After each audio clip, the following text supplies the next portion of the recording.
तो चल कॉफी पीने चले। देख भाई, तो अगर इसी कॉफ़ी के पैसे की एसआईपी करेगा इसी कंपनी में, तो 60 की उम्र तक तेरे पास 2.5 करोड़ रुपए होगा। ओए भाई नए जॉर्डन्स आए, चल खरीदते हैं। कर दी ना गलती। 1990 में अगर तूने नाइकी में निवेश किया होता तो आज तेरे पास 50 लाख रुपए होते। तो 1990 में तो पैदा भी नहीं हुआ था। अब यहाँ पर ना बहुत सारे लोग या फिर इन्फ्लुएंसर्स आपको बात बात पर इन्वेस्टमेंट या फिर एसआईपी करने के लिए बोलेंगे। अब ये कोई गलत चीज नहीं है। फाइनेंशियल लिटरेसी प्रमोट करना कोई गलत चीज नहीं है। बीके फतेह के अंदर हम भी यही कोशिश करते हैं। लेकिन दिक्कत तब आती है जब आपको मिस इन्फॉर्म किया जाता है और आप लोग इन्फ्लुएंस भी हो जाते हो। अब यहाँ पर ना एसआईपी को इस तरीके से प्रमोट किया जा रहा है जैसे कि हर समस्या का समाधान है एसआईपी, हर रोग का इलाज है एसआईपी, और एसआईपी नहीं तो कुछ नहीं। लेकिन ऐसा नहीं है। एसआईपी के अंदर सारी एसआईपी अच्छी नहीं होती बाय द वे, और इसके लिए इसको प्रूफ करने के लिए हमारे पास डेटा भी है। तो आज की इस वीडियो में मैं आपको 5 लेसर नोन फैक्ट्स बताऊंगा एसआईपीज और इन्वेस्टिंग के बारे में, जो कि आपसे छुपाए जाते हैं। तो वीडियो को अंत तक जरूर देखिए ताकि बहुत सारा जो हिडन नॉलेज है वो आपको मिलने वाला है। सबसे पहला पॉइंट है वो है SIPs are dumb in nature. मान लो किसी भी तारीख के, किसी भी महीने के फर्स्ट तारीख को आपका पैसा कटता है और एसआईपी में इन्वेस्ट हो जाता है। अब वो होते ही 2 से 3 दिन बाद मार्केट 10% क्रैश कर जाता है। तो कॉमन सेंस तो यही बोलता है कि इस टेम्पररी क्रैश का फायदा उठाना चाहिए। तो लेकिन आप ऐसा नहीं कर पाओगे। क्यों नहीं कर पाओगे? क्योंकि S I Ps are dumb, यानी कि उनको कुछ, उनके अंदर ऐसा कुछ स्पेशल इनबिल्ट इंटेलिजेंस नहीं होता जिससे आप ये फायदा उठा पाओगे। इसीलिए ऐसा देखा गया कि जितना मार्केट ग्रो करता है उतना फायदा एस आई पीज नहीं उठा पाते। अब यहाँ पर इसका सोल्यूशन क्या है? तो इसका सोल्यूशन ये है, S I P, booster S I P या फिर स्मार्ट एस आई पी, ये आप करवा सकते हो। अब आई होप कि आपने ये टर्म पहले किसी भी इन्फ्लुएंसर से नहीं सुना होगा। तो ये क्या है मैं आपको डिटेल में अभी एक्सप्लेन करता हूँ। तो यहाँ पर क्या होता है, जब आप बूस्टर एस आई पी या फिर स्मार्ट एस आई पी करते हो तो यहाँ पर सबसे पहले आपका पैसा कटता है और एक डेट फंड में जाता है। उसके बाद एमसीज का एक स्पेशल एल्गोरिदम होता है, उससे उनको ये पता लगता है कि मार्केट अभी टेम्परेरी हाई पर है या टेम्परेरी लो पर है। तो अगर मार्केट टेम्परेरी लो पर है तो फिर वो पैसा आपका इक्विटी फंड में ज़्यादा से ज़्यादा चला जाएगा, जिससे आपको अच्छे रिटर्न मिलेंगे। या फिर अगर मार्केट हाई पर है तो फिर वो मार्केट का करेक्ट होने का थोड़ा सा इंतजार करते हैं। अब ये एक छोटी सी चीज़ से आपके जो रिटर्न्स है वो 2 से 3% बेटर हो जाएंगे एक नॉर्मल एसआईपी से। और ये वाली जो स्पेशल एसआईपी मैंने अभी आपको बताया, ये आप काफी सारी एमसीज प्रोवाइड करती है आपको, आईसीआईसीआई, कोटक वगैरह, तो आप जाके चेकआउट कर सकते हो। अब यहाँ पर ना काफी सारे इन्फ्लुएंसर्स ने आपके दिमाग में भर रखा है कि जो डायरेक्ट फंड्स होते हैं वो कई कई गुना अच्छे होते हैं रेगुलर फंड से। तो चलिए वो भी देख लेते हैं। तो डायरेक्ट फंड में होता क्या है कि आप सीधा फंड जो है वो खरीदते हो AMCs like H D F C, Nippon, इनसे खरीदते हो विदाउट एनी कमीशन। लेकिन यहाँ पर जब रेगुलर फंड्स की बात होती है तो आप यहाँ पर एक ब्रोकर रहता है, एक इंटरमीडियरी रहता है बीच में, जिसके थ्रू आप ये सब कुछ करते हो। अब यहाँ पर होता क्या है कि बिकॉज कोई ब्रोकर बीच में आ गया है तो यहाँ पर जो एक्सपेंस रेशियो यानी कि जो आपका कमीशन है वो यहाँ पर थोड़ा सा बढ़ जाता है। और वो कितना बढ़ता है? 0.5 से लेके 0.7% तक। पिछले कुछ सालों से ना हम लोग सुनते आ रहे हैं कि हर इन्फ्लुएंसर बोल रहा है कि जो रेगुलर फंड्स होते हैं वो बेकार होते हैं in comparison to direct funds. लेकिन आपको एक चीज पता होनी चाहिए, डेटा के अनुसार जो जिन्होंने भी डायरेक्ट फंड में निवेश किया है, जो भी डायरेक्ट इन्वेस्टर्स है, 2.6 टाइम्स जल्दी अपने एसआईपीज को क्लोज कर रहे हैं। अब आप लोगों को लग रहा होगा कि ये जो 0.5% का कमीशन है ये उतना ज्यादा भी नहीं है, लेकिन दोनों फंड्स का ना अपना अपना एक मकसद होता है। अगर आप एक ऐसे इन्वेस्टर हो जैसे कि आप रेगुलर मार्केट को ट्रैक करते हो और एक्टिवली मार्केट के अंदर रहते हो, तो फिर आपके लिए डायरेक्ट फंड्स एक काफ़ी अच्छा ऑप्शन हो सकता है। लेकिन अगर आप एक नए इन्वेस्टर हो जिसको ज़्यादा टाइम वो नहीं दे पाता है, और अगर आपके पास 40 से 50 रुपये एक्स्ट्रा बच जाता है हर महीने, तो ऐसे में आपको हमेशा रेगुलर फंड के साथ जाना चाहिए। क्योंकि जो भी ब्रोकर है वो आपके आपके बिहाफ पर मार्केट पर नज़र रखेगा और वो ट्राई करेगा कि आपका मैक्सिमाइज करे वो आपके रिटर्न्स को। तो ये बहुत इंपॉर्टेंट चीज़ है, क्योंकि जितना आप मार्केट में रहोगे, जितनी लंबे समय के लिए रहोगे, उतना ज़्यादा रिटर्न आप निकाल पाओगे। क्योंकि इक्विटी रिटर्न्स ना, इक्विटी जो फंड्स होते हैं वो शॉर्ट टर्म के लिए बहुत ज़्यादा रिस्की होते हैं। लेकिन अगर आप ज़्यादा समय के लिए मार्केट में रहोगे तो आप अच्छे खासे रिटर्न्स वहाँ से निकाल सकते हो, आपकी रिस्क भी वहाँ पर कम हो जाती है। ये सब ना आपको कोई नहीं बताएगा।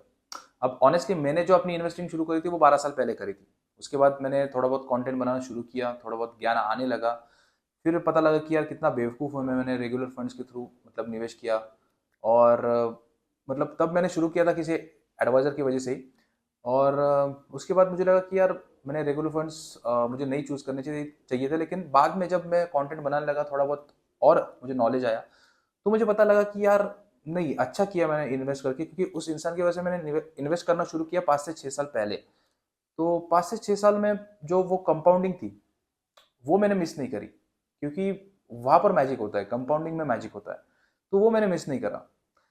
तो मुझे लगता है कि अच्छा किया मैंने वो इन्वेस्ट करना शुरू कर दिया, क्योंकि बहुत ज़रूरी होता है कि जितने अर्ली एज में आप इन्वेस्टिंग शुरू कर दो, उतना लंबा टाइम आपको मिलता है कंपाउंड होने के लिए। हम अगर अगर आपका जो एडवाइज़र है या फिर आपका जो एजेंट है, वो अगर रीबैलेंस नहीं करता है, आपका जो पोर्टफोलियो वो रीबैलेंस नहीं करता है, आपसे बात नहीं करता है, तो फिर उसको हटवा दो, एक अच्छा एजेंट ढूँढो।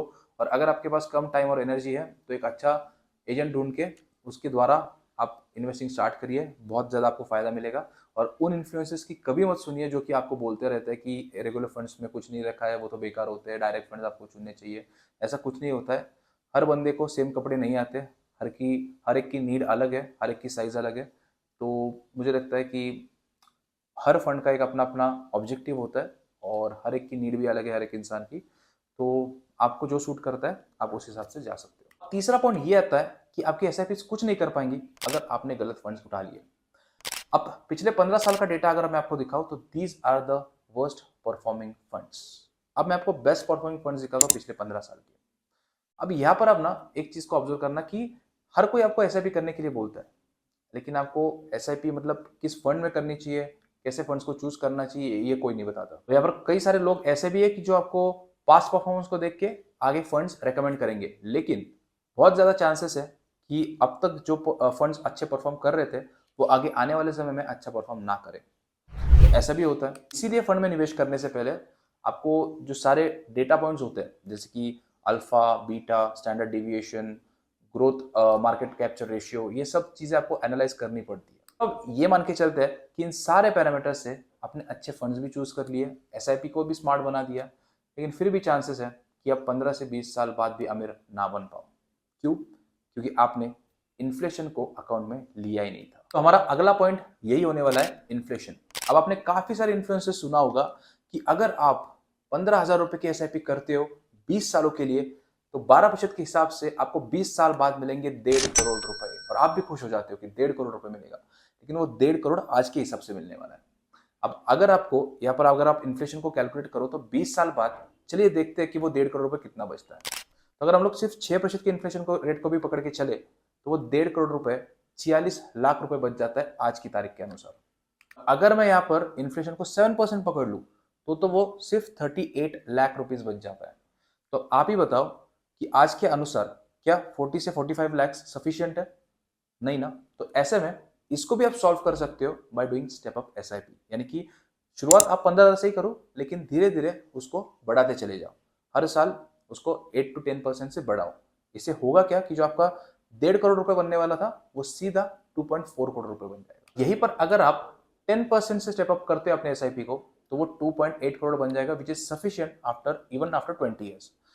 अब लास्ट मिस्टेक देखते हैं कि बहुत सारे लोग ना यहाँ पर एसआईपी करते सिर्फ 5 से 7 सालों के लिए, और एक्सपेक्ट करते कि उन्हें 10 से 15% का रिटर्न मिलेगा, यानी कि इन्वेस्टिंग फॉर शॉर्ट पीरियड्स। मेरे अनुसार ना कम समय के लिए निवेश करना एक बहुत ही गंदी स्ट्रेटेजी हो सकती है, क्योंकि मेरे ऑब्जर्वेशन में मार्केट हमेशा साइकिल में चलता है। पहले बुल मार्केट, फिर bear and so on and so forth. लेकिन एक जो साइकिल है वो 5 to 7 ईयर्स की होती है, और उसके हो सकता है कि लंबी भी हो जाए, लेकिन मिनिमम 5 to 7 ईयर्स की तो होती है। और मार्केट से एसआईपी से पैसा बनाने के लिए आपको 2 साइकिल का तो वेट करना ही पड़ेगा। तो यहाँ पर मिनिमम आपको 15 से 18 साल का वेट करना ही पड़ेगा, तब जाके आप अच्छे खासे रिटर्न यहाँ से निकाल पाओगे। इसके लिए भी आपको एक मैं अलग से प्रूफ देना चाहूंगा। आपको याद होगा कि मैंने वीडियो में थोड़ी देर पहले वर्स्ट परफॉर्मिंग फंड्स बताए थे, जो कि जिन्होंने सिर्फ 2 to 5% का रिटर्न दिया था।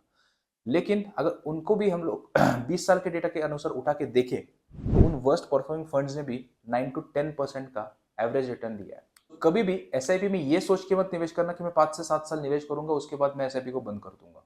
हो सकता है आपको भारी नुकसान भी उठाना पड़े। तो ये 5 चीजें जो कि आपको कोई नहीं बताता, ये मैंने बताने की आपको कोशिश की है। तो एसआईपी ना आपको बस एक पैसे सेव करने की और इन्वेस्ट करने की आदत डाल देता है, ऐसे कोई अलग से जादू नहीं करता आपके पोर्टफोलियो में। तो एसआईपी करो, अच्छी बात है, पैसा निवेश करो, लेकिन लंबे समय के लिए करो। तो ये थे वो 5 चीजें। तो जब कभी भी आप एसआईपी शुरू करने वाले हो, तो इन 5 चीजों को जरूर याद रखना, या फिर अगर आपकी पहचान में कोई है जो कि एसआईपी करने का सोच रहा है, तो उसको ये वीडियो शेयर जरूर कर देना। बाकी मैं मिलता हूँ आपको अगले वीडियो में।